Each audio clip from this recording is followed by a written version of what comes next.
by Mark.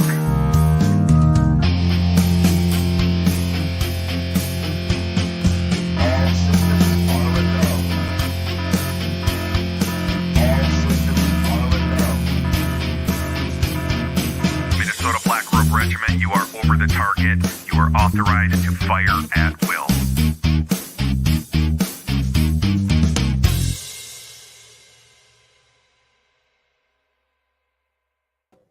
Hey, thanks for stopping by Minnesota Black Robe Regiment. It is TC and Friends Monday Night Musings. I've got my new Twitter buddy CW, because we're going by CW. We're not going to expose his name and expose him to all the scrutiny that being a famous podcaster brings you. I have no idea what that's like because I'm really not a famous podcaster. But anyway, CW is launching a Commonwealth Report down in the southern area, say around Kentucky.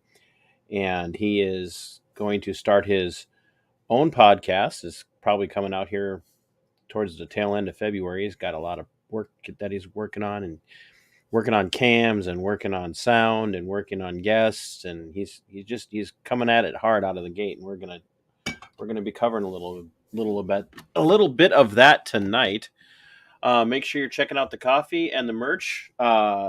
Tomorrow is the final day of my fundraiser for my pal Dana. She's a co-host of Behind the Curtain on Rumble, where we talk about certain types of protocols for certain things that might relate to the COOF. And she needs a legal defense fund going. And if you order merchandise between now and the end of the day tomorrow from me, Dana will get 15% of what you order. And if you go directly to Dana's Give Send Go Legal Defense Fund for Dana Stevens on Give Send Go, we will, and you give $100 or more, I'll give you $15 credit towards anything in the store, which is basically a bag of coffee. So, and for those of you that are in chillier climates, or you just like to rock really nice beanies, these are the newest items on the list, and so far everybody that's got them has loved them, and especially Minnesota types or people in the colder climes where it's actually cold. Like people in Tennessee and Kentucky are like, oh, it's so chilly, and then Dana down in Florida, it got so cold today, it was 42 degrees. I'm outside in t-shirts and shorts walking around barefooted in 42 degrees by the time March rolls around. So yeah, and while you're at it, head on over to Subscribestar as well. Pick a level of support there. Helps keep the internet going and helps keep the heat on, especially here in the studio. It's very important that I not freeze to death while I'm doing a show. And we had some wonderful weather today, -7 at one point, which is actually pretty mild for sub-zero weather in Minnesota. So I'm not going to complain about it too much. But anyway, without any further ado, CW, that your profile pic is astounding. Did we lose your sound already? No, I'm here. Well, all thanks. Right. I don't think anybody will figure out who you are from that. I mean, it might be hard. Unless you have a very distinctive voice. I don't have a radio voice, so we'll see if I can get to the Tim Pool level. I don't think Tim Pool really has a radio voice either. I think he's just famous for being famous. Well, you got the beanie, so I just need to buy one. Well, yeah, but I mean, my beanie is better than anything Tim wears. So I like the hoodies. The hoodies are really nice too. I mean, of course I like them, but I don't know. It's like, what do you get? Like 2 weeks of hoodie weather down there in your neck of the woods?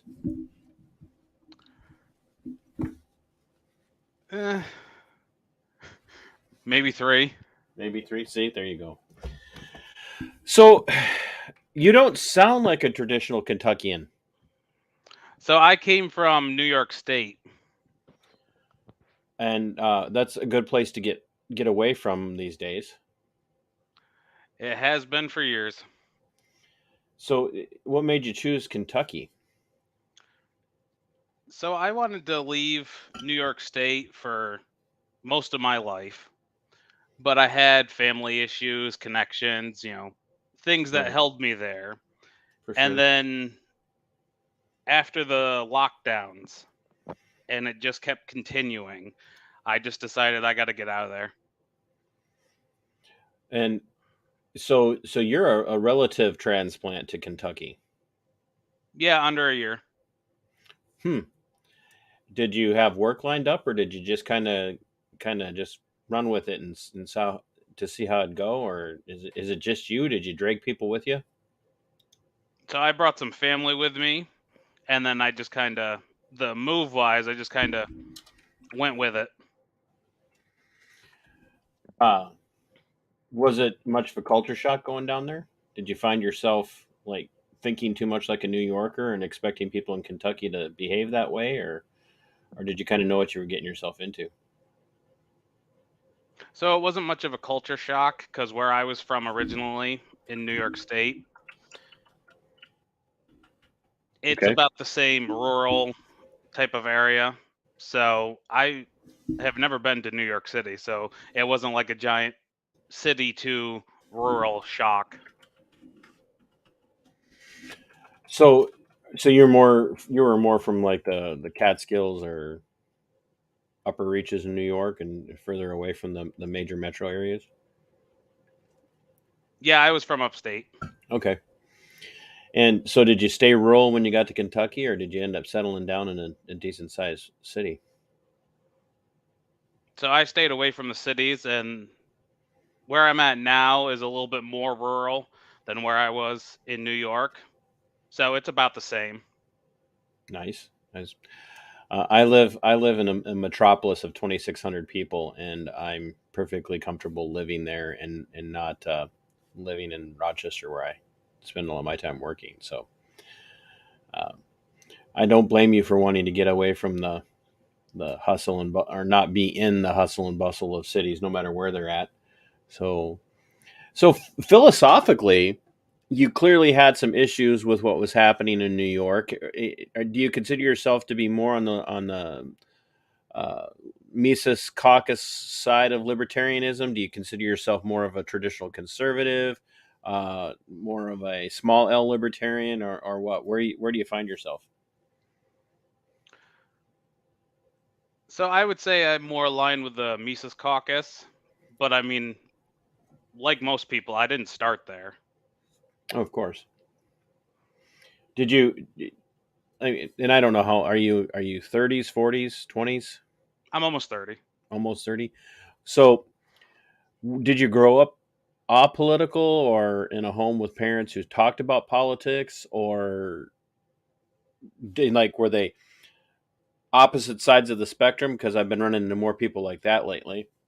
I work with a kid whose dad is a Republican and his mom is a Democrat, and I don't even think they vote because they cancel each other out.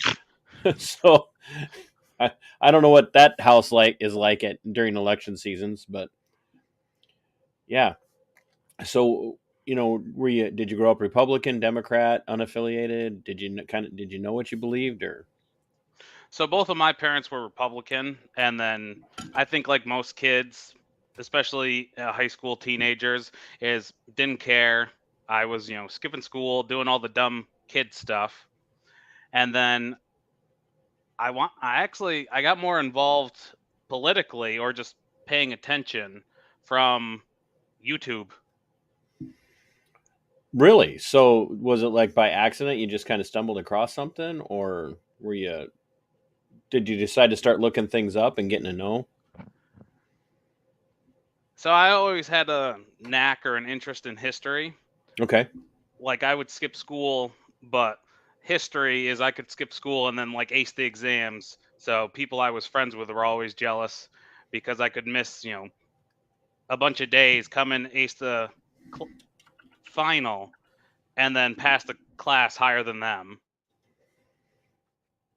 So, That's not a bad trait to have when it comes to history. The question is were you just good at it from rote memorization, or was it just enough of a natural passion that a lot of the stuff that you ended up testing on was pretty like easy information for you, where for everybody else it was like, oh, I hate this crap. I think it might have been more of an interest, if I'm getting your question right. More of an interest in like its dates and like, oh, this seemed cool, and the American rah rah, like, oh, these guys are important. So it just kind of stuck with me. Oh, nice. So it was just a natural affinity that just made history easy for you, even though you like to skip a lot. You are a libertarian, aren't you? Yeah, there we go. The seeds were sown early. So when did you notice yourself paying more attention to politics through YouTube? Were you still at home, or was this, in the last few years? So this was probably easily 5 years ago now. We're talking probably maybe 2014. I don't even know how I came across it now. But do you know Steven Crowder? Oh yeah, of course. Okay. Well, I don't know him, but I know, Yeah. yeah, I know of him. But yeah, Steve and I, we run in really tight circles. I just ran into him the other day. So You got to roll with me here, CW. You got to go with my bad jokes. oh no, you're good. So about 5 years ago, you got plugged into Crowder. Yeah, so I like I said, I don't even know how I came across it, at the YouTube rabbit holes, etc.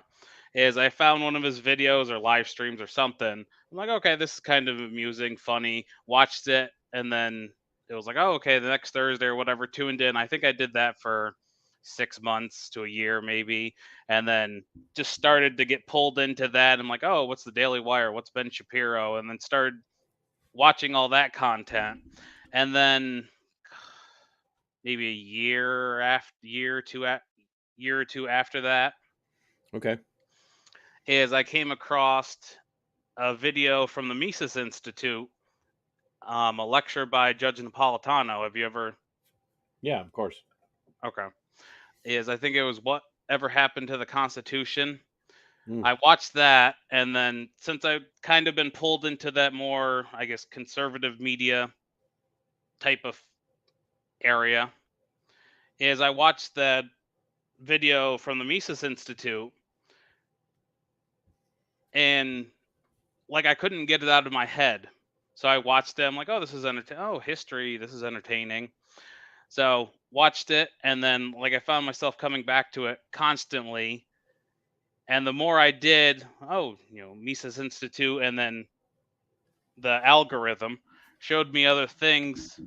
So I think I came across Dave Smith maybe later on, and then just kept going. Oh, okay, well, what's Dave Smith talking about? And going this, and like, what's the Mises Caucus? What's this institute? Who's Scott Horton? And just started to get pulled into that more libertarian area. Did you get sucked in a way a lot of people do on the front end of this, and pretty soon you're just consumed? You're listening to podcasts and lectures and speeches and debates, or was it a little bit more of a slow burn for you? I would say probably a little bit of both, because when I was finding Dave Smith and the Mises Institute, I mean, it wasn't all at once because I was still watching stuff from Steven Crowder, Ben Shapiro, all the Daily Wire people. And then more, I just found myself watching more like Part of the Problem and more libertarian stuff. And then I just kept speeding up. And well, I got to watch this podcast. Got to watch that one now. And I think I have like, I don't know, 7, 8 of them that I'm constantly rotate to. Who's like your go-to? For a fact you're not going to miss it when they have an episode drop. I mean, besides me, of course. Of course. And then Not a Libertarian podcast. Of course, I mean, you couldn't say that. Like, you have to say that you're going to watch that one, because I mean, you were like you're vying for a position there soon. So, if you're listening, Susie, I hear you. um, so not a real libertarians in your mix. Guys like Tom Woods or Actually, let me. oh, you're gonna look it up. Yep. Doubling up on technology never works well for me. I'm my own showrunner, as everybody knows, and so I'm sitting here checking messages on my phone and checking the chat on StreamYard, and I have people that are like, "I'm watching." I'm like, "Why aren't you in the chat?" I don't want to like log in. I'm like, "Okay, can you?" I don't want Google to know where I am, and I'm They already know. like, they already know. Everybody knows where you are. I got the same. I got Twitter up on one. I got the stream up on one. I got my phone up. Uh, while CW is looking up his must listen tos, and we're talking about people knowing where we are. I am going to be doing an episode talking about stingray systems here coming up pretty soon as it relates to law enforcement. So if you guys are not familiar with what the stingray system is, you're in for a treat. And if that sends you off scurrying off to go look up the stingray system, don't spoil it for the rest of us. I want to talk about it. So anyway, CW, did you come up with your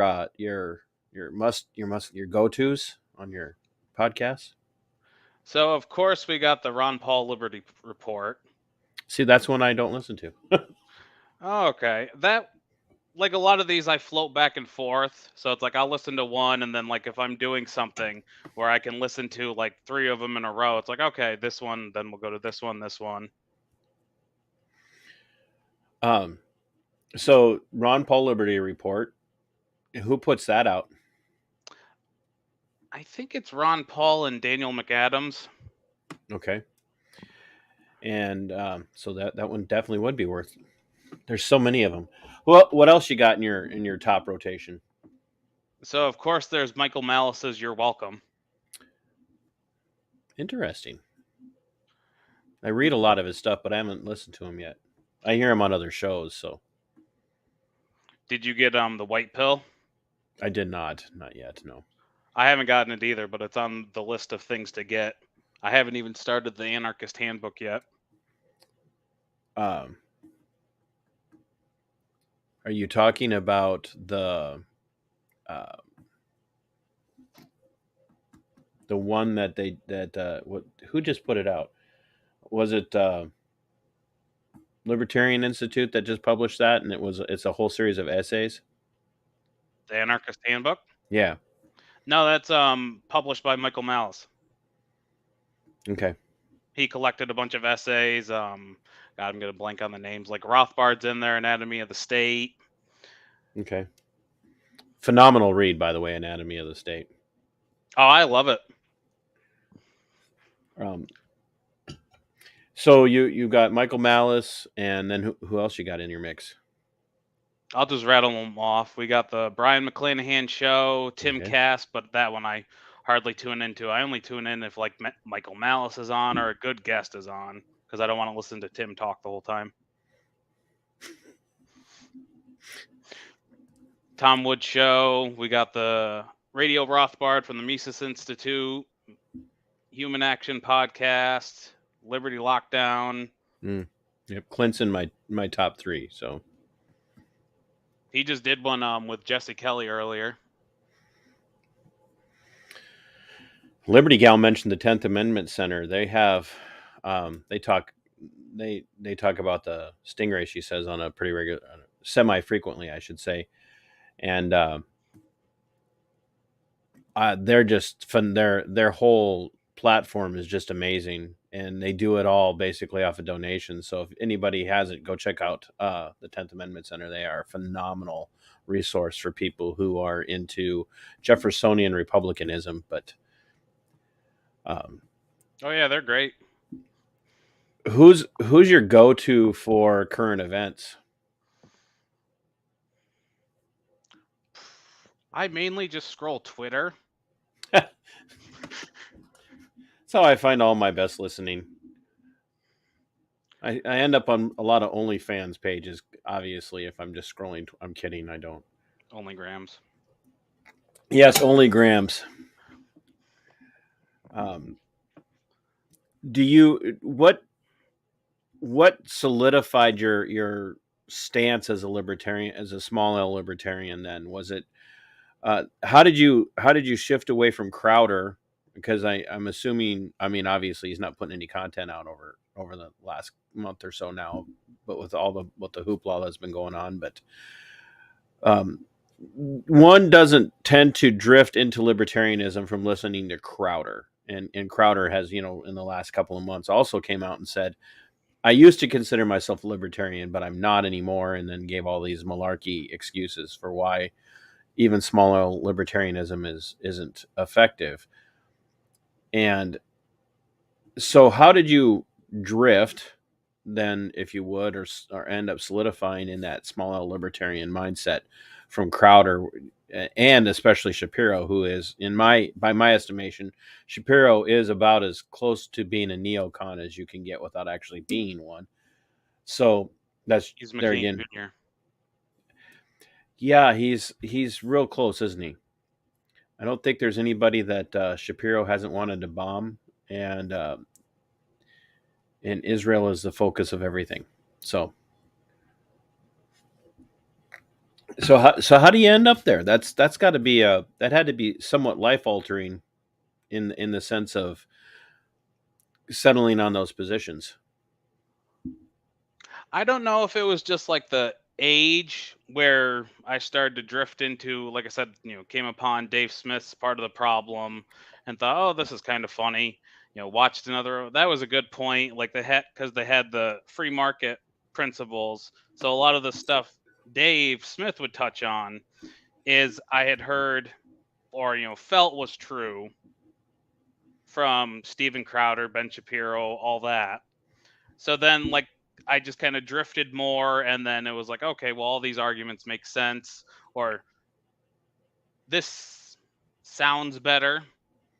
It doesn't jump back and forth. Like I would find myself listening to Dave Smith, and they would say something, and then I'd think about go watch the Ben Shapiro show or whatever, and find, well, Dave just pointed out a good point there.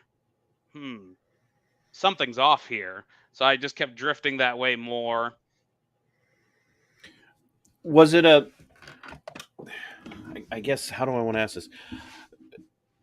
Were you seeing that there was more consistency in the libertarians who are coming from more of a Mises perspective than you were seeing from maybe like the Crowders, and he's, obviously, again, recently kind of broken with the what he calls big con, but he still has a lot of those same positions.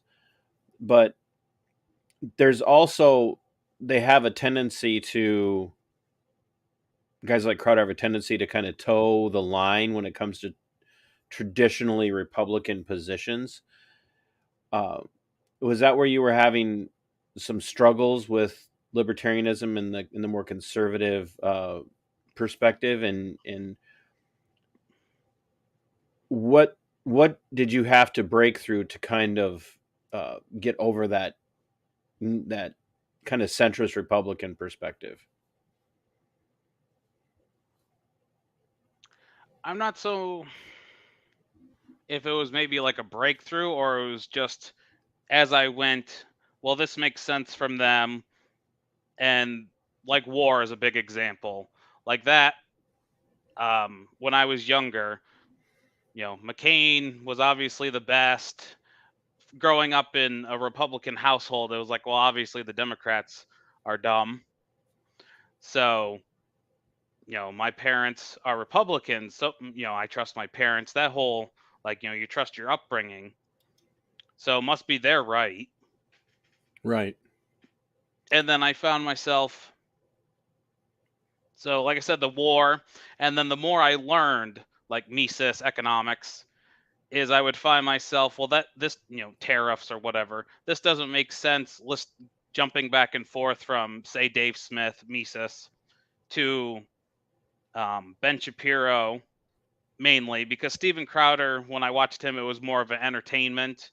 And then like some guests, like I've watched a few of them when he had Alex Jones on. and good guests. But otherwise, like news wise, I would always find myself listening to Ben Shapiro or like the Daily Wire, that conservative area. And then when I got more into the free markets, Mises caucus realm, whatever you want to call that now, is I found like with the war, economics, tariffs, some of this stuff didn't line up, but Dave Smith and that crowd is at least they're consistent, or they weren't. Well, what about this point? Do you find the voices like Dave Smith and Tom Woods and Malice and others? Do you find them consistently hitting on all cylinders when it comes to their own positions? So, like one day, Smith isn't over here saying, "Oh, yeah, bomb the hell out of this group because, well, gosh darn it, they're the bad guys."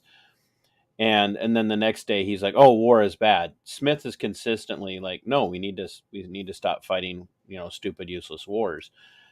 Um, Whereas you look at the Crowders and the Daily Wire types and even the Alex Jones types, they beat a war drum, and the only time they're against a particular war is when the Dems are really for it. And even then, when you listen to them, they won't come out and talk real heavy against the American support of Ukraine. Do you find that off-putting to you, or you just come to expect it, or do you think that's one of those things that kind of nudged you over the edge? I would say like a little bit of everything, because it's most times I find that it's not like just one single thing, unless you're like a single issue voter or this one thing is so important to you you don't care about anything else. Is the consistency, and then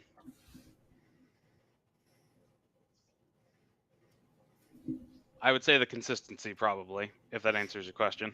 No, it's yeah, it's and that's been, for me, it was a, a life altering perspective over the last several years, but especially picking up as a co-host on Veteran Nation over on Red America Media and New Right Network. Uh, Listening to story after story after story of veterans who have, been run through the ringer by the VA and have, you know, joined the military thinking that they were, doing this really wonderful thing, and that these wars that they were fighting were, moral and just and really, just all about the patriotic preservation of this country, and then getting there and finding out that they're not fighting for freedom, they're not fighting for liberty, they're really destroying, sadly, what a lot of vets are finding out, we're over in other countries destroying their culture and their way of life and trying to impose American Westernism on them. And to hear them come back and talk was really, there again, not just in the last 2 years, but over the last several years, has been very hard for me, and is what actually helped me shift. And then to run into voices like the Smiths and the Tom Woods and the Scott Hortons and, the others at antiwar.com, that actually was comforting to me. And I even told Scott Horton when I met him at the event here in Minnesota for Defend the Guard, that my biggest reason for being so taken with his content was that I felt like I was insane on my own, because I would talk to your average, here in Minnesota, I refer to them as normie cons, and not neocons, but normie cons, just the ones who've always voted Republican because Republicans are always conservative. And they don't ever look at what their positions of their candidates are. They just vote for them because they're Republicans and it must be the right thing to do. They're not Democrats. Yeah, they're right. They're not Democrats. And when I would listen to them talk, they weren't addressing or identifying any of these major flaws in the war machine that they had been riding for years. And then I looked around and I started to see that the Democrats were just as much a part of it. And I'm like, I couldn't talk to anybody about it because they were all just enamored with the idea of war and the idea of got to kill the enemy, got to kill them over there, before they come here and kill us. And yet you talk to a lot of vets and they're like, I don't want to talk about war anymore. I'm done with war. I don't want to see us fight another war at all. And so you have one side that's saying, oh, you got to be patriotic. You got to support the war. If you don't support the war, you don't support the troops. If you don't support the troops, you're not a patriot. And then you have people who have been in coming back and saying, stop supporting the war. And I had to find some outlet. And that's how I ended up landing on my position the way I did. Was I did find those outlets. I heard these voices and that were telling me and reflecting the things that I was thinking and feeling. And I didn't feel so freaking crazy anymore. I literally felt all alone. And to find those voices really was actually kind of comforting and gave me a lot of strength to be able to speak out on those issues. So I can really I can relate to the consistency side. So you find yourself, less than a year into Kentucky, and you're now getting ready to start your own show. And I don't know if it's going to be strictly video or video audio. And at some point, you're going to have to give up your identity, especially if you're going to be doing video, because nobody's going to want to sit and look at you like that for the rest of your life. I'm going to keep the sunglasses. Good for you. But are you what made you decide to launch a show, and why the Commonwealth Report? So before we get on that, can I touch on the war aspect for a second that you brought up? Well, I guess since I brought it up, I suppose I can allow you to talk about it. So I kind of came into seeing, I guess, for lack of a better word, the war machine in a different way. Is I saw the consistency of, Dave Smith and all that, the small L's. But at first it wasn't so much that. It was, well, why are we spending money? And then tying to other things of, well, feeling like I was lied to or was made to believe things about, America history, whatever you want to go on. So I just started to think more of, well, is this a lie? What about this? And then as I dived more into, I think it's Michael Malice who talks about the Matrix is a documentary, not a movie.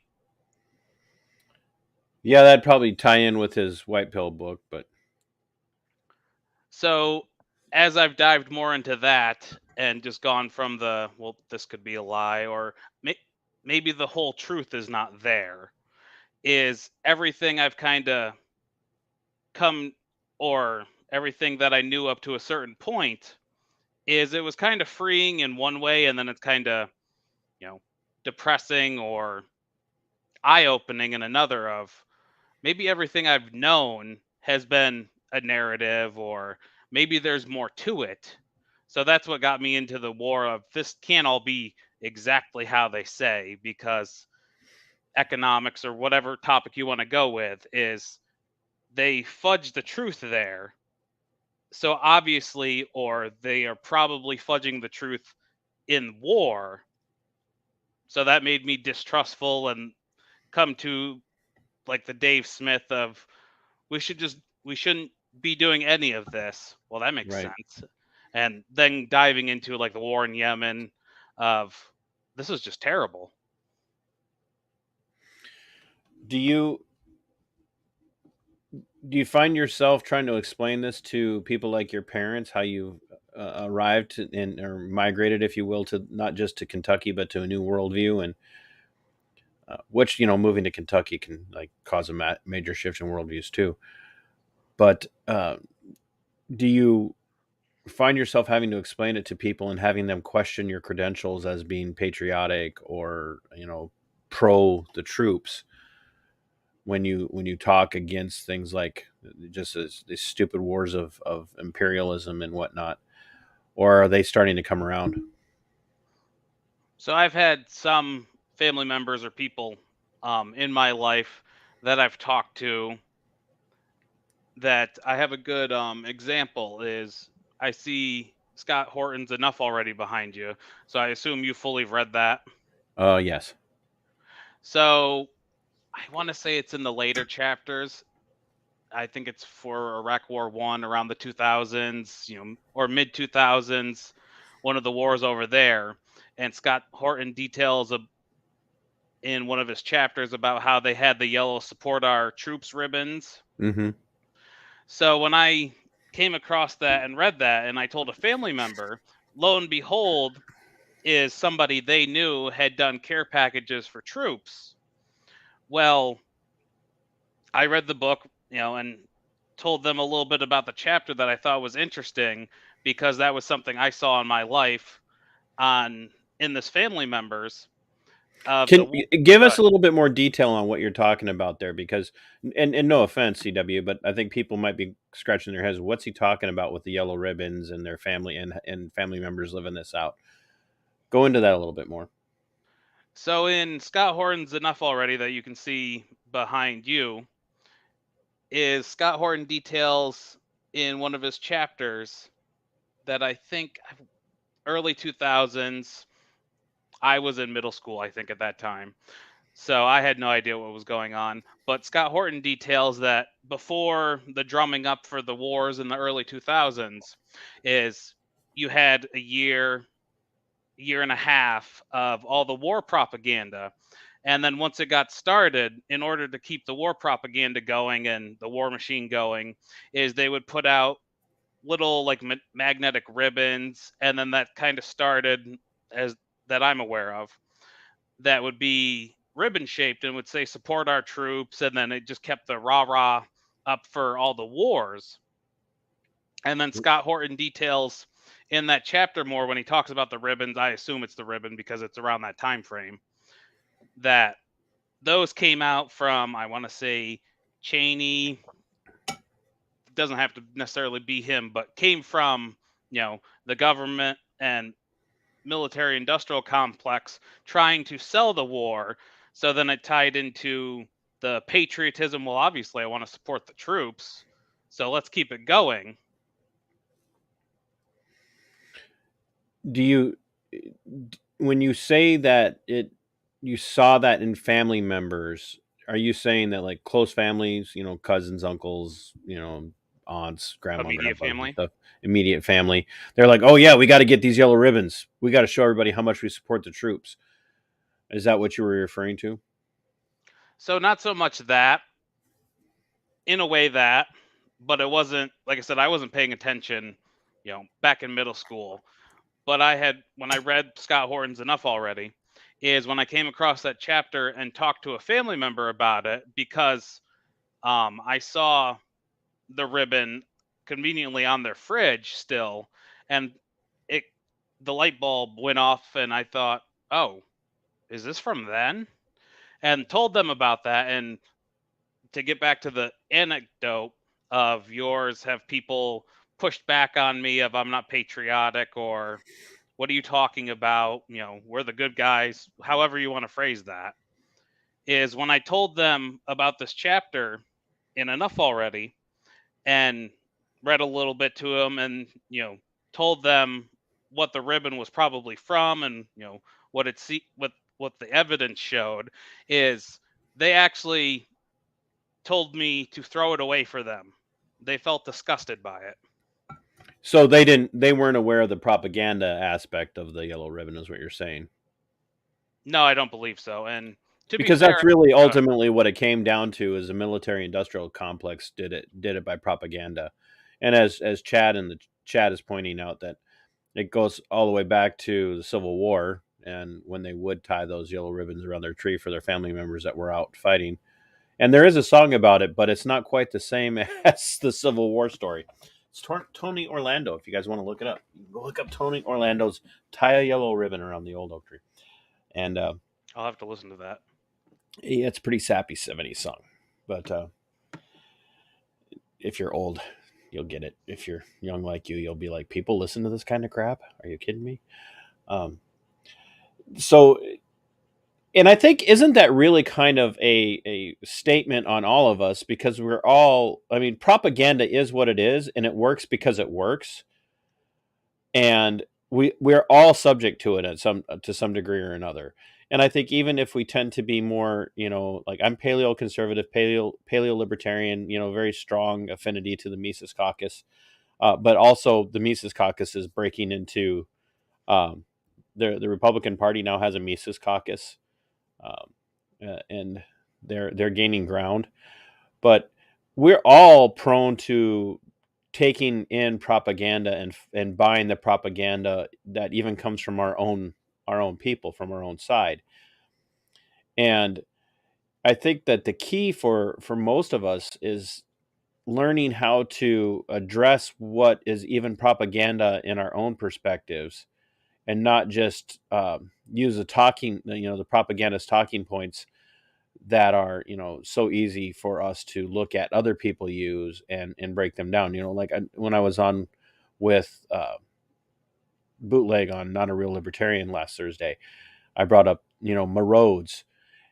Well, those are, you know can very easily become talking points for even libertarians when we're having a conversation with somebody who goes, well, what are we going to do? How are we going to have roads? What are we going to do about our roads? We can just as easily fall into a trap of using propaganda and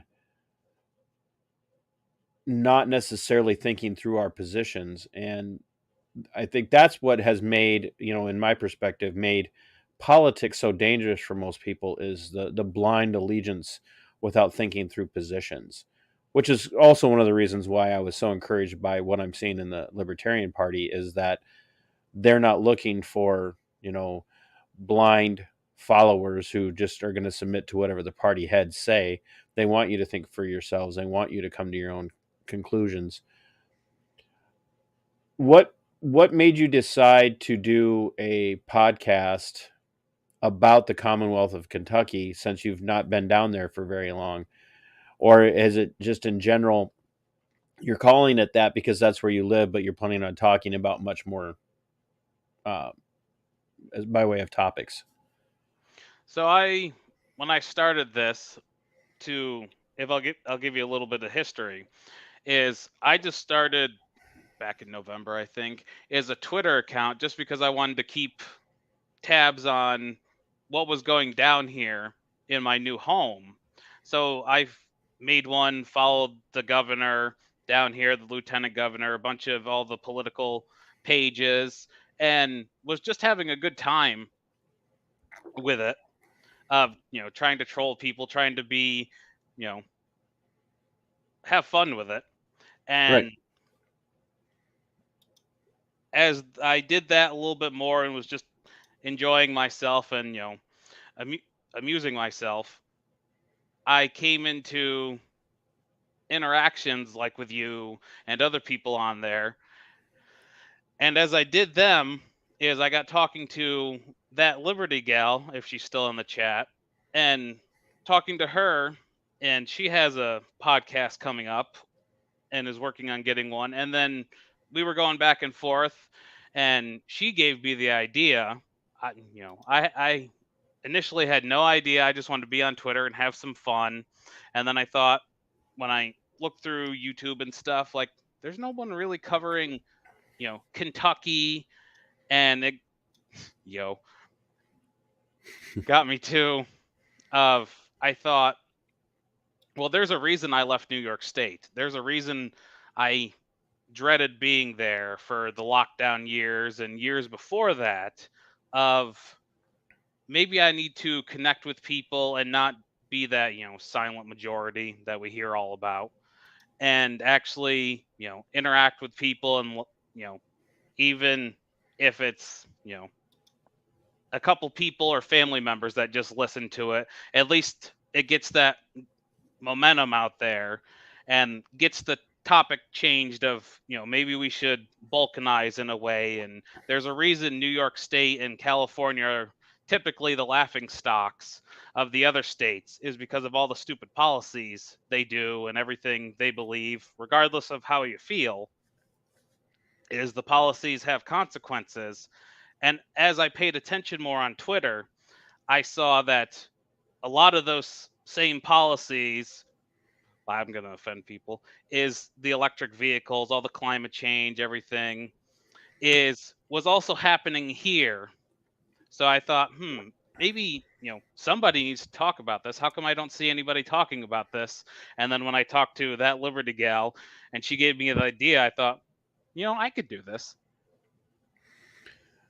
That Liberty gal, she's gonna have to come on and introduce her podcast over here too. So that Liberty gal, message me on the tweeter, and we'll get you on to talk about your show too. Oh, this is turning into another fight for Susie. No, we won't tell Susie about this one. Oh yeah, Sue, right, exactly.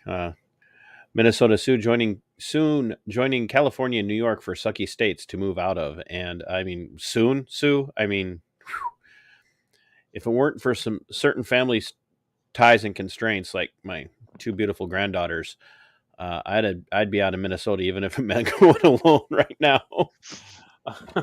I'm, and I love my four seasons. Like I love my winter. I might complain about it, but I love my winter. I really do. But I Oh, don't I'm know with you there. I don't know how much longer I can take. I mean, if you pay any attention to politics at all, the state to be paying attention to is Minnesota.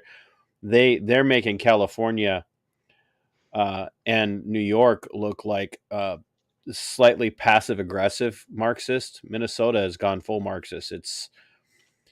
They're passing everything you can think of, and it's gonna get ugly. But so you're gonna start talking about politics, but Kentucky is traditionally at least a slightly right of center, rather traditionally conservative a state that Very is much so. that encompasses um, people from all walks of life, all ethnicities, white, black, Hispanic, Asian. Uh, they all tend to, not all, but the conservative ideals and traditional family values tend to be pretty strong across the board when it comes to ethnicities and cultures down there. And they do tend to, not all the time, they do tend to have rather conservative people in the governorship or other positions. Do you think that people just don't pay attention down there because they feel like, oh well, we've got this on lock, and therefore there's really not much to talk about because none of that's going to happen here?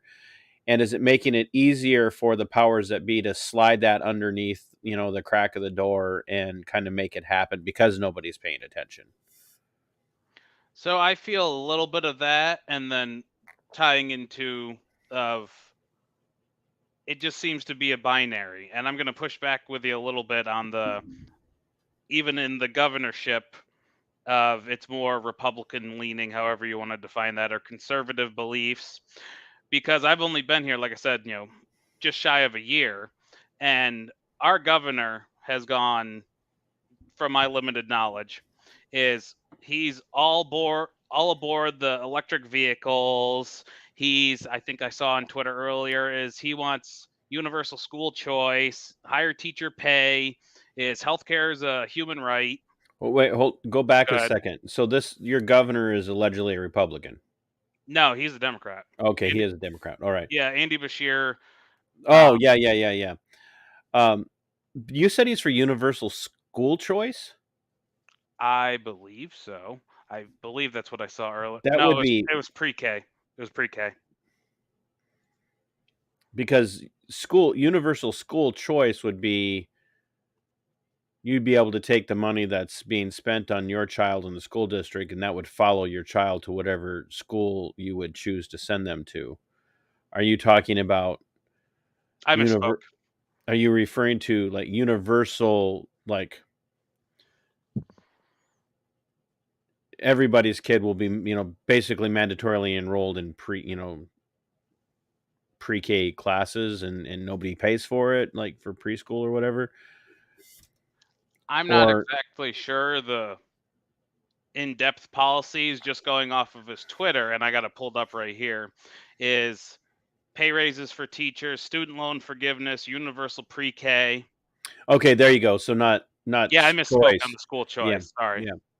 So universal pre-K. Yeah, in other words, everybody's kids will now be going to state-run preschools. Yeah. Wow, because they don't have them for enough time. Now they got to get them in their even really formative and malleable years. Younger is Well, better, apparently. yeah. While other states like Iowa and Arizona and whatnot are now like making strong strides towards the money following the child, school choice freedom ultimately. So, Yeah, do, Christopher Rufo is killing it there. yeah. Do you see the problem in Kentucky being that people just don't pay attention because they feel like they're safe in their little enclaves, their little, conservative neighborhoods, and nobody's going to touch them there because they tend to have strong conservative values in their region. And so, like in Minnesota and other places, you go to the centers of population in Kentucky, and those places are probably going to tend to be more left leaning than they are going to be conservative or right leaning. And so then those places lock the vote in for the left. And then all of a sudden, you've got a bunch of people who vote red are now finding that they're being outnumbered by the people that vote blue in the places that are closest to the tallest buildings in the state. Or do you think people they just don't care in Kentucky?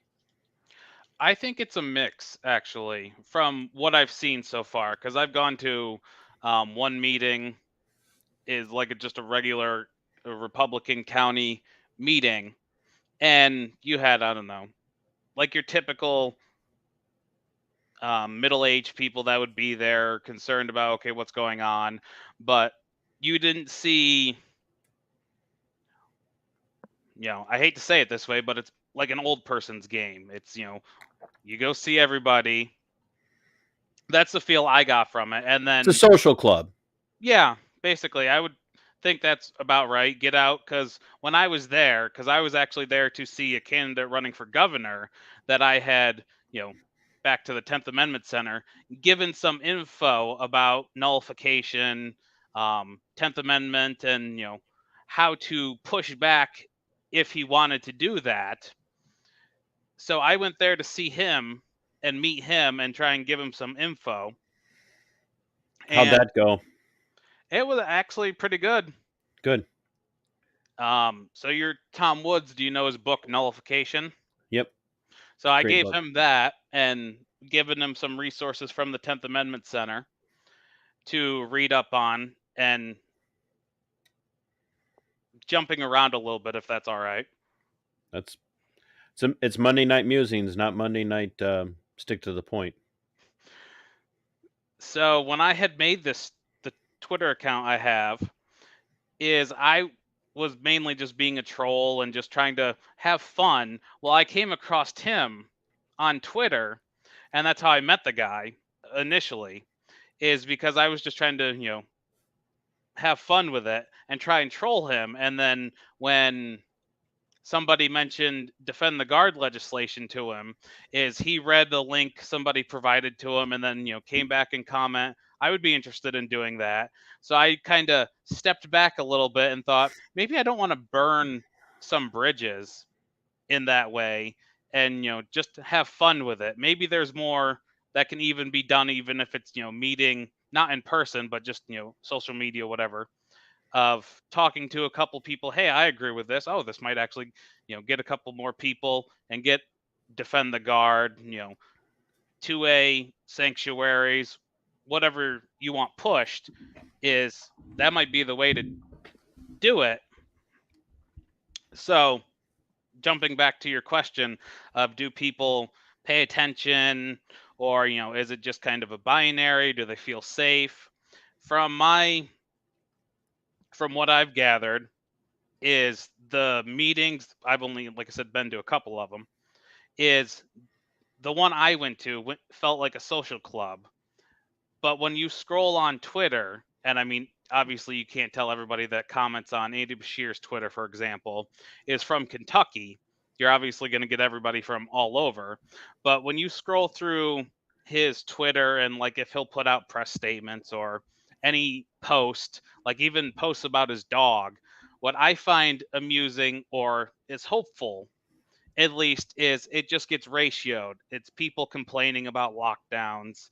It's people, you're the worst. I mean, obviously you have the people, he's the best governor ever type of thing. But more likely than not, it's people complaining about lockdowns. Why did you send the state police after people that went to church?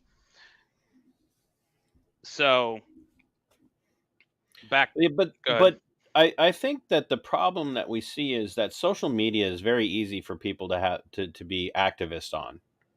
Yeah. So I see it constantly in Minnesota. Like our governor here in the people state of Marxisota gets ratioed on everything. He just constantly getting ratioed. That for every one positive comment about whatever cockamamie Marxist plan he's implementing in Minnesota, there'll be 35 or more people who are, swearing at him and calling him a loser, or also, then people like me and others maybe try to come at it from a little bit more of a highbrow perspective. And I'm not saying I'm highbrow by any stretch of the imagination, but definitely come at it from more of a thoughtful points. But he's still getting ratioed anywhere from, to the tune to 20 to 35 to 1. But yet he won overwhelmingly. And there are a lot of people out there could talk, about a lot of issues surrounding that particular topic when it comes to elections. But he won. And I partly blame the people who talk big on social media, But but don't do anything. very rarely ever actually even try to sway the vote of their neighbor or a family member. Um, because at least in the case of Minnesota, and Sue's here watching, and so's um, my buddy Pat, and Chad too. Uh, Minnesotans love their comfort, probably more than almost any other state in the union. Minnesotans love their comfort, and they really like the idea of being nice. They just want to be nice all the time. They don't want to rock any boats, and they don't want anybody to be mad at them. And and it's starting to change. There are some people out there who are willing to piss off other people, not necessarily by being rude, but just by being insistent. And uh, I think that's the downfall of conservatism, and the aspects of conservatism as it is now that I agree with, is that conservatives are lazy. They might be hardworking. They definitely have a work ethic that is bar none better than any of the leftists or the Democrats for sure. But they're lazy when it comes to activism. At least that's how I see it. Oh no, I agree there. Is I don't know if somebody's thought of this before or I saw it on Twitter and just am repeating it, but from what I've seen is the left is serious, the right pretends to be. Do you think that they pretend to be, or that they just think that they're plotting, go with, just keep doing what we've been doing mentality is going to ultimately win the day? I don't necessarily know if it's that. I mean, you might find that in more like the establishment, however that is, your local, state, whatever level. I would say maybe at like the state and local level is just do what we keep doing, as long as there's nothing big that have changed in people's lives. That seems to be, going well. Well, my garbage is picked up. The roads are okay. We're gonna piss off Eric July. The roads are okay. Is everything seems to be good. If there's a problem, people come together and do this. So, yeah, I don't, okay, I saw the name, Billy for mayor. Okay, he's got it. But I feel like or I think at the federal level is that going along as we have been before, we obviously see it's maybe not the obviously it's not the winning strategy, but it's not what's happening now. I mean, just look at the speaker vote. I mean, yeah, they stuck out for or they caved, however you want to view it, but for the last couple of years is that's something if you paid attention in politics, that was new.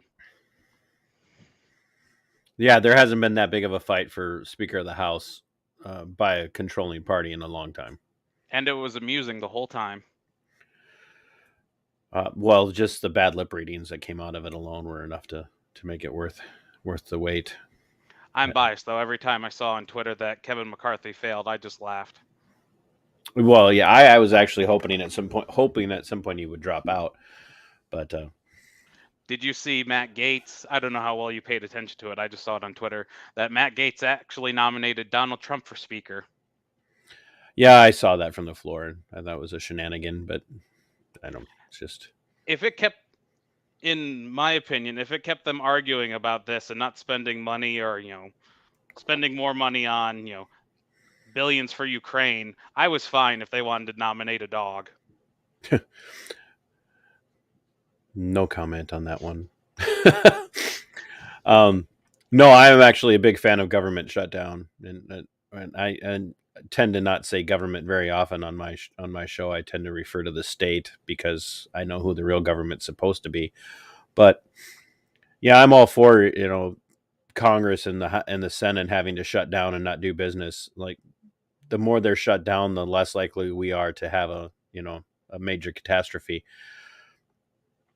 So, with your focus of your show being making people aware of what's going on in the Commonwealth in particular, are you going to be like plucking legislation out of the queue, so to speak, as it's coming down the pike for Kentuckians, and talking about the legislation, and then applying libertarian or even paleocon or paleo libertarian type principles to it, and talking about why a piece of legislation is bad? Or are you going to be just plan on talking more in a broader sense about libertarian values and how to apply them in day-to-day living? So, as I've thought about this, to answer your question, all of the above is I don't want to get like too scattered and be like I want to talk about everything in, Utah or, California. Is I want to stick a little bit to staying in Kentucky, but also like the 10th Amendment Center touches on, like, oh, this bill in Utah against the NSA. I don't know if that's the right state, but the NSA servers cutting off the water, like that's a good idea. Like maybe that's something can get put into practice in Kentucky, and then touching on just general news, like any of the woke stuff. Like, have you seen? I'm not sure how much is off topic since we're on YouTube, but the drag show wise. No. Well, I mean, yeah, I'm aware of all of that stuff going on, and have been paying very close attention to it. But what in particular are you So thinking I'm of? good. Good. No, go ahead and elaborate. So I'm just talking more culture wise. To answer your question, yes, staying in like Kentucky, but I also don't want to like hone in and be like, I don't care what Florida's doing, or I don't care what Texas or New York is doing, but also being able to touch on New York and California example of this is the same kind of thing if a bill comes up in Kentucky. This is the same kind of thing that happened in New York, California, pick your state. And this is what happened. Why are we going this way? What's the point of a deep red state if we're just going to do everything California and New York does? Well, yeah, especially when your metro areas are electing a guy like Bashir. And if you go back, because I looked it up because I was curious when I talked to the guy running for governor, is back in 2019 when everything was, not the new normal, is he only won by 5,000 votes. And when I got looking at the map, because you had touched on, Kentucky is a big conservative state, and, you know, everything you would imagine, everything is Republican by easy numbers. Is he only won by, I think, like I said, 5,000 votes, give or take. And then when you look at all the counties, is most of the counties you had like maybe a handful, like, up to 10, but you had, as you would expect, Louisville. That's going to get me in trouble. The Yeah, it's pronunciation, don't do not say Louisville down. It's Louisville, bro. Louisville. I just thought Louisville. about that as I said it. I'm like, I know I said that wrong. Is Lexington, and then Frankfurt, the Yeah. capital. You're shaking your head. No, I'm agreeing with you. Yep. Oh, okay. Is those three, at least at the county level, when they, on the election map, is those three counties, and then you had a handful, which doesn't surprise me, because even besides, I think West Virginia is the reddest state in the U.S. But it doesn't surprise me you have a couple counties that kind of bounce between Democrat and Republican by like a couple hundred votes. But you had the three big metropolitan areas, and then everything was a sea of red. Well, and that's because when you look at a map, they paint the county the color that it goes in the election, but it makes it look overwhelmingly like it's, man, look at all that red. How did they, Oh that yeah, without getting into the numbers. yeah, without getting into the numbers. Well, of course, if you've got some rural agrarian county in northern Kentucky that's red, that's because all 30 people voted Republican. You know, 35. okay, 35, right? All 35 of them voted Republican. Well, We got big cities down here. those 35, people in that little county that actually made it to the polling place uh, aren't enough votes uh, to take down a stronghold like Louisville. You're just not going to take that down for the major metro areas and in Kentucky. And that's the same problem that Minnesota has. If you look at the map in Minnesota, it's red everywhere except for Rochester, the Twin Cities area, Duluth, and Mankato for the most part. And everybody's like, "How does a state that's this red go that blue?" Well, you're looking at the color and seeing a majority based on color, and instead of a majority based on vote. And Minnesota, all the major metro areas go blue, and that's where all the vote power is.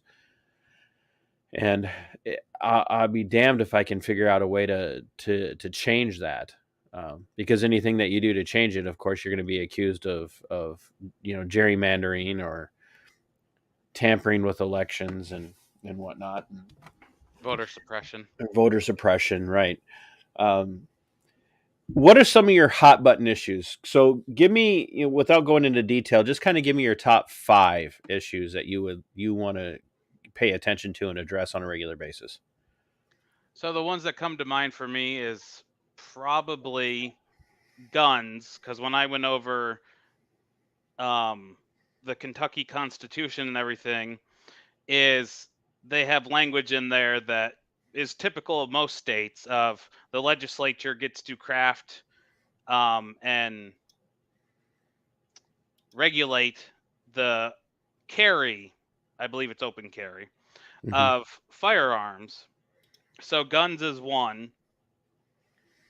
Nullifying and any pushback. I don't even care if it's a vehicle, vehicles, taxes, electric vehicles, anything along that lines. Just ignoring the feds, basically, is one thing where I believe at least it kind of helps to. And I feel like Florida, love Ron DeSantis or hate him, is pushing back against the federal government in especially the last couple of years. If we want to go back that far, is he has been very successful, and there's a reason, or it seems to be there's a big reason why a bunch of people flock to Florida. Another thing is I brought up the drag shows is the culture and just, I wouldn't say more so on like a culture is a big point, but I get why that's important. And that's one thing that bugs me with the libertarians, and then especially like reason.com, is like with the drag shows, is this is going to affect uh, people some way and somehow. Just saying, well, we can live and let live, is going back to COVID, is there's no live and let live. There's people who will let you live how you want, and then there's people that you better toe the line or we're going to report you. Oh yeah. I'm sure I don't have to, I was going to say, anybody listening to this, I'm sure I don't have to tell them after the last couple of years of how any information that came to light for you, of realizing that anybody in your immediate circle, family members, friends, or even people you just worked with, of, because I know from my personal experience, and I'll get back to your 5 main issues in a second, is before I left New York, the job I had is Sound like you're trying to start a snowmobile cross with a motorcycle and a moped there. What the heck you doing? oh, I was moving the headset. I didn't want to cough into it. Sorry. So is with my job is when the lockdown started, the famous 2 weeks to slow the spread, is just from a libertarian standpoint, because I'll admit, like when that happened, nobody had an idea of what was going on. I'm not saying I was for the lockdowns, I never was, but I would talk to family members, friends, and be like, when the first 2 weeks started of that whole propaganda push, and like it's not, telling them it's not 2 weeks, these things matter, and being Mm-hmm. told, well, hospitals are overwhelmed, and I just thought in my head, I'm like, really? This is not, this is all it took, but just I feel like I'm insane here.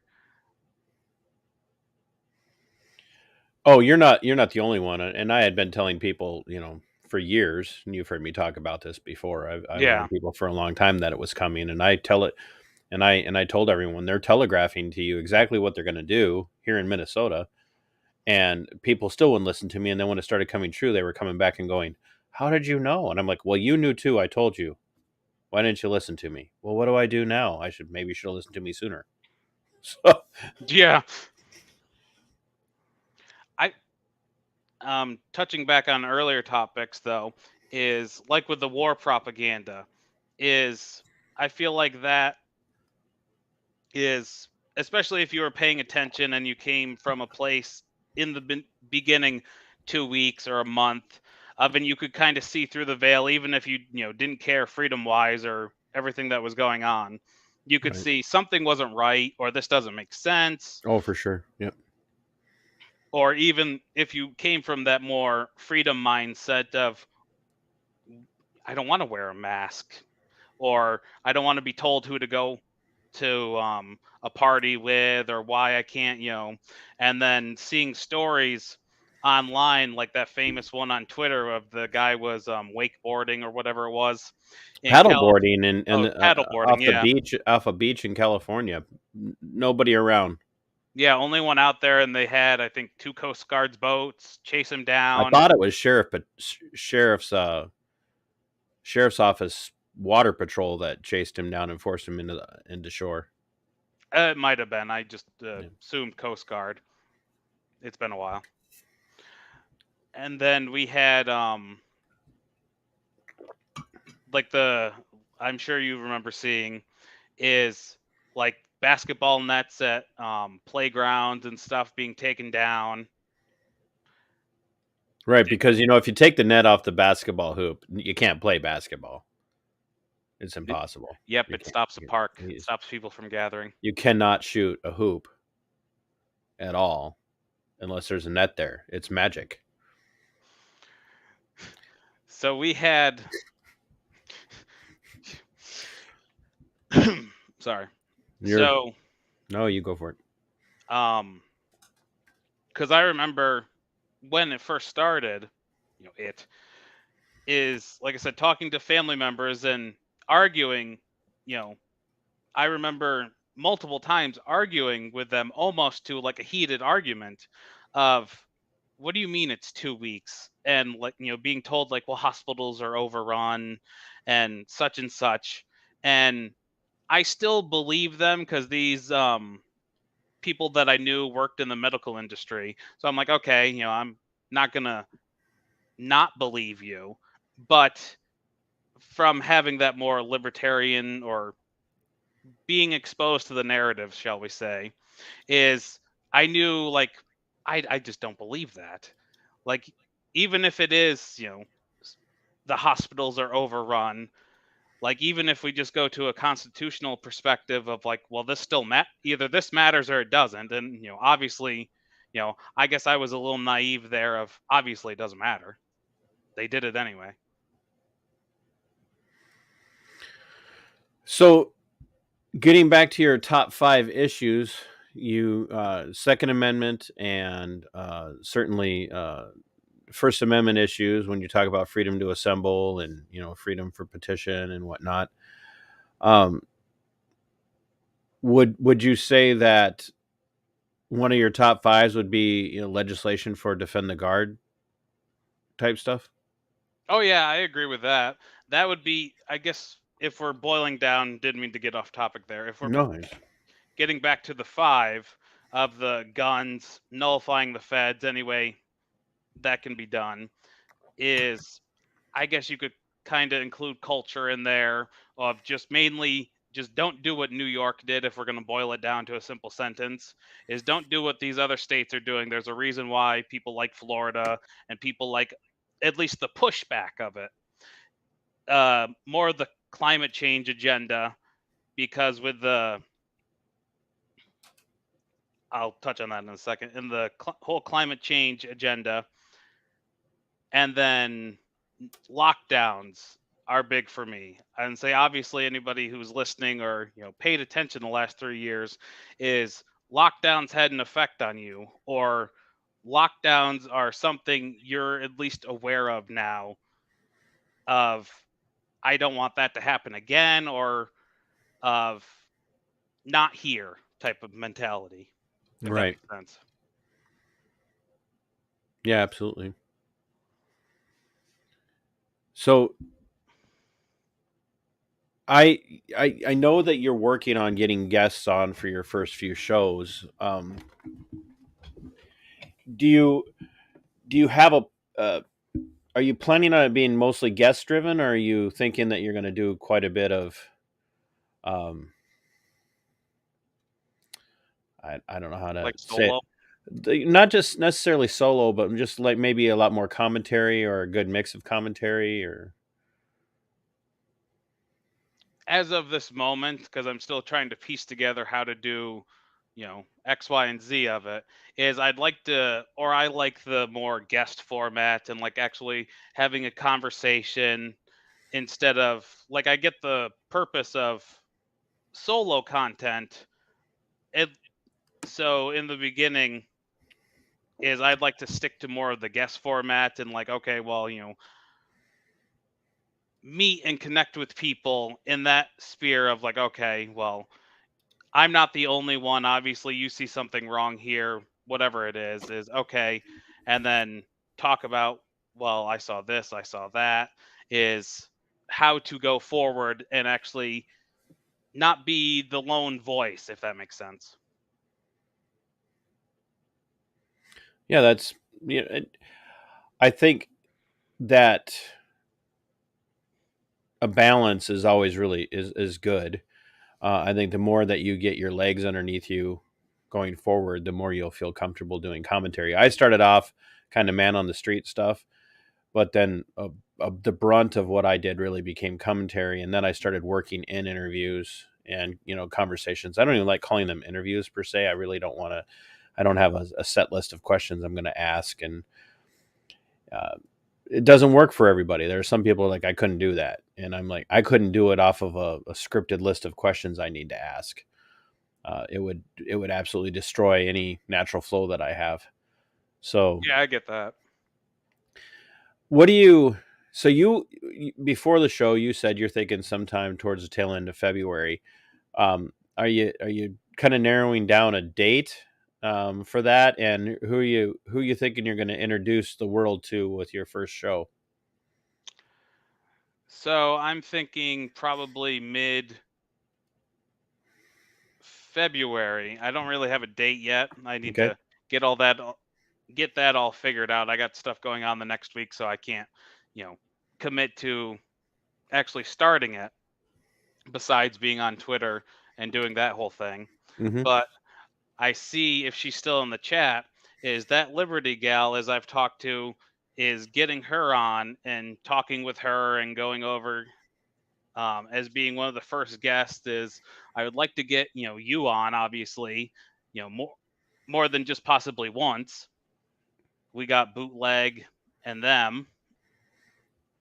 Bootleg and them. You mean Susie, who really runs the show? Yeah, Susie that really runs the show. Um, if you want viewers, you probably don't want to bring me on. I'll scare everybody away your first time. So, I'll bring you on anyway. all right. We have fun anyway. um, so we're really just 2 weeks away from mid February, and so you're gonna really have to pin down that Liberty gal because if you're she looks like she's raring to go with her show as well. So you have to really pin her down and uh, get her to commit to a date. Are you planning on recording it and then putting it up on your platforms like Rumble or YouTube, or are you going to do audio, or are you going to try and go live, or? So I'm not quite sure yet. I'm still playing with StreamYards since I've only seen it for like the last couple days to get ready for this show. So I'm not entirely sure yet. I think live would almost be better, or I feel like it would be better because then it's you could get any comments if people come in and cross, shows from bootleg Susie or anybody that would happen to pop in from Twitter and other platforms of you could get the engagement and comments that might steer the conversation and then you could have 20 minutes about a random topic that you didn't even think about going in recording wise. Yeah, just spring a topic on your guests just to see how they respond to it. You better pay attention, that Liberty gal. A guy did that to me on Saturday night. Juan, who's the owner of Right America Media and the producer for pretty much all the shows over there, messaged me and said, "Hey, what do you?" What? And no, he called me actually. He's like, "Hey, what are you doing tonight?" This was on Saturday and early afternoon, and I'm like, "Nothing." He goes, "Can you do a show tonight?" And I'm like, "Tonight, Saturday?" He goes, "Yeah, I got a guy that records 10 to 12 Eastern, or streams from 10 to 12 Eastern every Saturday." And after what happened with you with the police there in your neck of the woods a week ago, I think you'd be a great fit for his show, if not challenging. And uh, I thought I was going on to talk more about like police reform, law enforcement reform, and in the fact that law enforcement is becoming more and more, tyrannical and totalitarian as time goes on. And we did talk about those, but we also ended up talking about central banks and the war in Ukraine, and it's fortunately were topics that I'm well versed in and familiar with that I was able to do it. But I'll tell you, if you want interesting conversation, don't tell your guest every topic you want to talk about and just spring it on them. It's all going to be surprises, so she better pay attention. Are you paying attention, Liberty? He's pay attention so you don't know what's coming is really the only way to say that. So, I'm, so when you're ready to go live with your show, and when I mean live, with your first episode, whether you're going to record it and put it in the can and then drop it, when you're ready to go, send me some clips out of it, and I'll run them for you, and we'll promote the crap out of you, and maybe we can build ourselves up, a network of state to state to state, people who are commenting on their own state as well as the state of the the political state, and we can really drive each other's fan base to each other. So I think that'd be fun to do. I'd love to really promote the crap out of you coming up is when we know we got a date. Well, thank you. I'll have to do that and basically learn how to do all that. You're younger than me. You're in your 20s. You're supposed to be tech savvy. No? Yeah. No. Yeah? No? Yeah, I'll just go, yeah. Yeah? You're supposed to have all this stuff figured out. Are you a mechanic by nature, and so all of this is really hard for you? You could say that pretty much, yeah. I find it amazing. I have younger nieces and nephews, and then my mother is she'll ask me, how to do something, and it's not the, how do I find this website type of stereotype, but it's like I don't know how to do this, and then I'll just kind of play with it, like the website or whatever. Wise, I'm like, oh, okay, well there you go, I figured it out. And then watching my nieces and nephews is they'll do things on iPad or whatever, and that age gap is you can see there because I'm like, I have no idea how they just did that. What do you think a big topic coming out of the gate for you when you have Liberty Gal on with that first episode, if coordinating all that? What do you think your big topic coming out of the gate is going to be for her? Is it going to be more of a personal, how did you end up where you are and how did you decide to start a show? Or is it going to be more, let's get down in the nitty gritty of the philosophy and how this works in your life? I still use paper planners. Sorry, reading the chat. You're supposed to be paying attention to me. I can multitask. Oh, can you now? I hear that's impossible. Well, it's So pretty good. Are you going to bring her on and really kind of grill her about her philosophy and how she ended up where she is, or are you guys going to talk current events right out of the gate? I feel like the easiest way to ease in, just going off the bat, is to how did you get into this, like you've done here with B, which I appreciate very much, is how did you get into this? Why did you decide this? And then a topic that I know her and I are both interested in is like the 10th Amendment Center and the 10th Amendment and pushback from the feds, and going into, what's some things other states are doing, what would you like to see, and starting there at least. Wonderful. I'm looking forward to it. I hope that you guys are able to get that nailed down and you get a show in the can so we can get you out there and get you promoted and get you starting. I'll just tell you on the front end, don't be disappointed when traction isn't there right away, because it could take a while. And I hit 2,000 subscribers, and it's been hell trying to get even up to, I think I just hit 2390 today after after being at 2,100 for the longest time, and I'm almost to 2,400. So if you're watching and you haven't subscribed yet, you need to, because it'll make you feel better about yourself, because you'll make me feel better about myself. And it's all about stroking the host of the ego, or the ego of the stroking the ego of the host. Yeah, that's what I meant to say. Or stroking the host of the ego. Both of those are accurate. It's going to get very inappropriate fast. No, we don't have Susie and bootleg in the background, provoking the inappropriateness. But don't let yourself get overburdened with the idea of being super successful. And now I'm going to pleasure. I have to mute when I sneeze, otherwise you'd all be bleeding from the ears. Just be consistent, and that's going to be the biggest thing going forward, brother. Is being consistent, having a show, putting out content on a regular basis. It doesn't have to be every day. It doesn't have to be every 2 days, but once or twice a week. Sometimes it's going to be easier starting off with once a week, but just being consistent and timely, and you don't want to always pick evergreen issues that always are going to be important, but at the same time, um, you don't want to only be talking about these really esoteric things that are happening.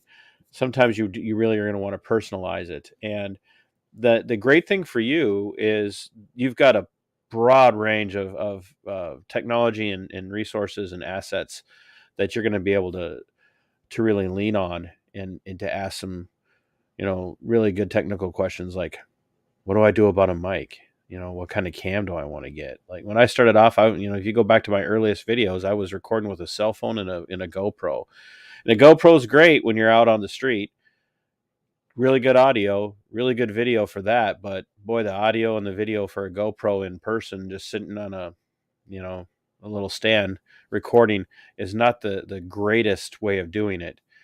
So you change and you adapt, and you're already, you have a leg up in that you have a lot of people that you can lean on and see how they're doing things, and come out of the gate with some experienced people, giving you advice and supporting you.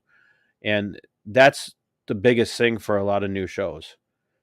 You see people start and they'll get 4, 5, 6, maybe 10, 12 episodes in, and they're not getting any traction and they quit. And you just don't know when you're going to have that breakthrough. You don't know what your first breakthrough is going to be. Like I did one of my first videos that was really kind of a breakthrough video for me, and it's still up in my top, my most popular spots. It I there again, using the GoPro. I just doing a lot of cutting and splicing. I did a commentary on a mayor of New Brighton, Minnesota, who was going to put chains on the doors of churches to keep people from meeting during the lockdowns. And that was my first video that went that viral level. And it, shot up to like 1,600 views in a very short period of time. And then I had some others that have now, subsequently dwarfed that. But you don't know which video it's going to be, and you don't know what topic it's going to be. And sometimes it's not a guess that does it. Sometimes it's the content and what you're commenting on and what you're saying that really pushes it. So, be patient. Keep at it. Keep talking about the topics that are important to you, because you're going to draw people in who are going to find those topics important as well, and they're going to share it out. And do not have the mindset that you're going to do it as a job. You will be disappointed, because we don't all have the Tom Woods and the Dave Smith and the Clint Russell level of success. Clint Russell's been at it about the same amount of time as I am, and as I have been, and Clint Russell is a household name in our world now. Unless you're Bootleg, who doesn't learn the names, he just knows the names of the shows. Yeah, that was amusing to watch. I was watching that. I'm like, how do you not know? Not know who Clint And Russell they just is. deer in the headlights. Look, oh, that guy. And Tom Woods is a failed podcaster, according to Michael Malice. Must be some friendly rivalry going on there.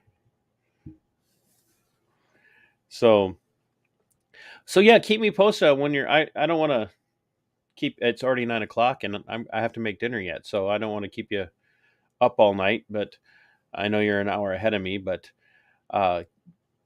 give us your closing thought. What would be the compelling thing that you would have people know about you and your show going forward? So I would say to anybody listening or that will listen is, if you are at least not even right of mind, but put in that category of now you are right wing, is you have a target on your back. And we saw that the last couple of years. If you had any type of free thought, is you were seen as the enemy. Why didn't you conform? You need to conform. Those people that think that and have that target on your back are not your friends. or your allies, or however you want to put that. And you need to get to a place where you find other people that think like you.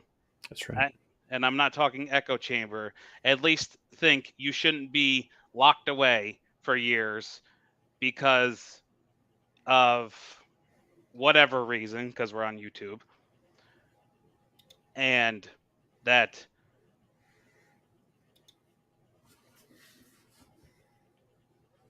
having that like-minded group of people around will only be a benefit. It won't be a negative. Absolutely. And knowing when you're in the echo chamber is a big tool.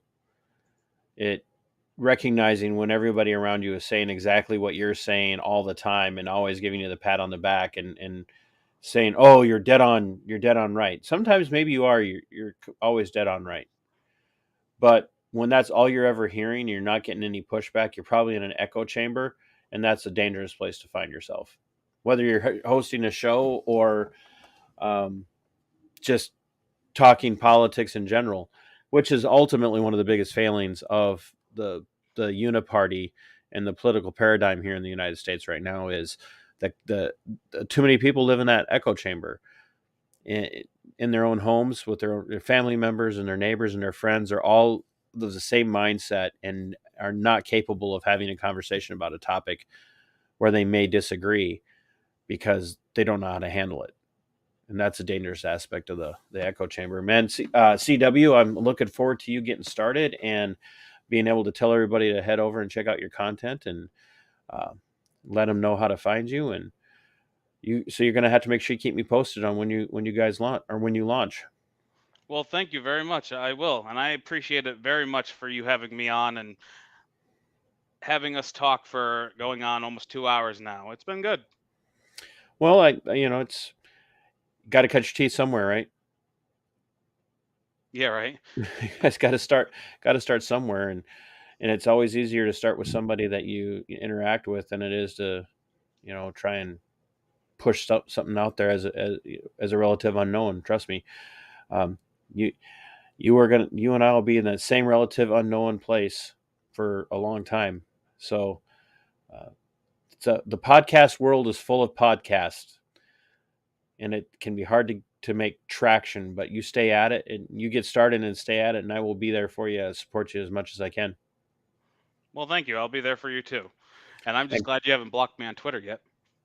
Well, I haven't seen any reason to block you. It takes a lot for me to block people.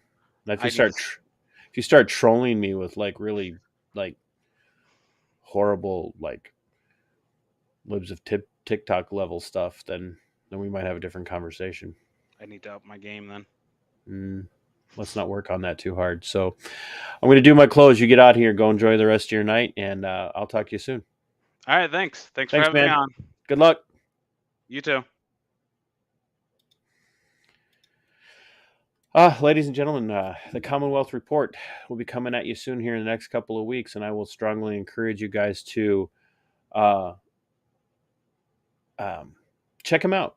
I love to I mention other podcasts and shows on my platform constantly, and I like to bring other podcast hosts on because it's you would think that when you have a show it's about you, it's about making yourself well known, and I'm like I like there's a little bit of a high when we have a show that does well. I'm not going to lie about that, but I really want to expose the world to other voices and to other viewpoints, which is why I bring on the people that I bring on for Libertarian Lowdown, and I've had other people on from other shows. Not for any other reason than I want my audience, my core audience, people who I know I can count on watching me all the time, to hear voices out there that aren't mine, because it's good for us and it helps us stay grounded, helps us realize that we are not the center of the world. And that's what's really important. And that's what would change the face of politics in this country. right now. If people would stop thinking that when they vote or when they choose something, that they're not the center of the world, that they're not the end all and be all of why every decision is supposed to be made. Like, what's in it for me needs to be like done away with. It shouldn't be what's in it for me. It should be, how is this good for the republic? Because if it's good for the republic in a constitutional sense, it's going to be good for you. Period. It's never bad for you when we honor the Constitution and we value and cherish the republic.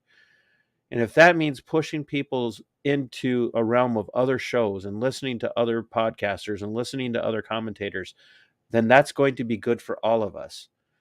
And it's going to be good for me because it's growing knowledge and it's growing the knowledge base. And that's what we have to work on. So I want to thank all of my Subscribestar people. Please, if you haven't looked at my Subscribestar yet, I would really appreciate it if you would. I can't say this enough. When I lost my career, I gave up a lot. You know, that I'm not going to lie. They did damage to me, which is what they wanted to do. But I'm not going away. I'm not going anywhere.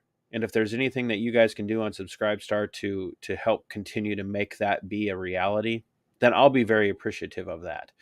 Otherwise, if you like good coffee, I got a few of my coffee drinkers are in the audience. The coffee's phenomenal. And I'm not just saying that because it's my coffee. It is literally some of the best, if not the best coffee you will ever have. And if you want to rock merch and you're going to have a show of your own, you want to rock my merch, I would love it if you would rock my merch. And then you get merch, I will rock your merch. Because I'm going to work something out with Susie and Bootleg from over at Not a Real Libertarian, and we're going to see if we can do a merchandise swap. So call it a parallel podcaster economy, if you would, right? The one thing that I want everybody to take away from this is that you need to have a voice, whether you have a show or you have a blog, as Liberty was saying, whatever it might be. Show or a blog or a voice of some sort. You need to be having these conversations. You need to be exposing your neighbors, your family members, and your friends and your coworkers to these ideas. It doesn't have to be conflict, it doesn't have to be heated, but expose them to these ideas. Get them thinking. Drop these little truth nuggets, these little truth bombs on them as the day goes on. When they bring up a point and go, hey, well, I was really looking forward to this. There was a article I shared earlier today that North Carolina is going to try and pass legislation that's going to force all the sheriffs in the state to abide by enforcing immigration law and turning in undocumented illegal immigrants. Now, you would say, well, you're relatively conservative. Don't you think they should? The issue is it's Republicans forcing sheriffs to do this. They want to force it. They want to make it a law that a sheriff has to do it. And we brought up nullification earlier. Sheriff should be able to nullify something that he disagrees with. That's the thing, is we would want to be able to do that with the Second Amendment stuff, right? Do you want a bunch of Democrats getting together and passing legislation that tells the sheriff they have to abide by all federal firearms legislation? And if they don't, they can lose their job or be imprisoned for it? No. Well, what's good for the goose is good for the gander, folks. We should be watching out for the liberties of all people, not just the people we agree with. And screw those we disagree with.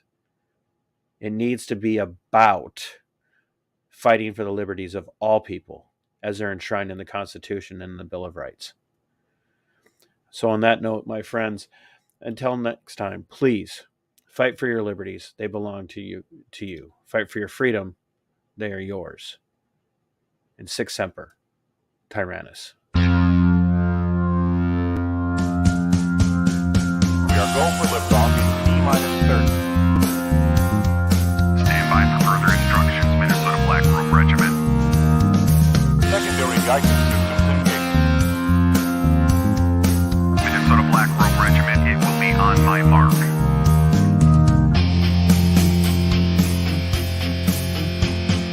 All systems are a go. All systems are a go.